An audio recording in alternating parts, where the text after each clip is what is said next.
कोठा ऊपर पापा रोवे, कोठरिया ऊपर मम्मी गे माई, कोठरिया ऊपर मम्मी गे माई, डोलिया में बेटी रोवे। आजू नैहर छूटल गे माई, डोलिया में बेटी रोवे। आजू नैहर छूटल गे। चुप हो खा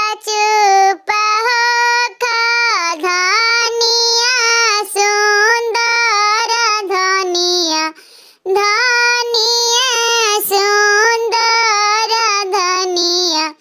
अरे छोड़ धनिया नैहर देशवा, हम तोहर अपन गे। अरे छोड़ धनिया नैहर देशवा, हम तोहर अपन गे।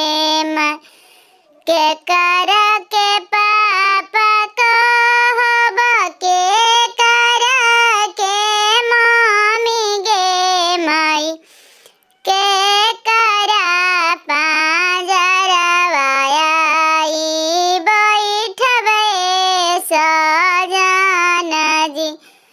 ससुर जी के पापा कही है, सासू जी के मम्मी गे माई, सासू जी के मम्मी गे माई, हमारा पांजरवा आई बैठी है धनिया।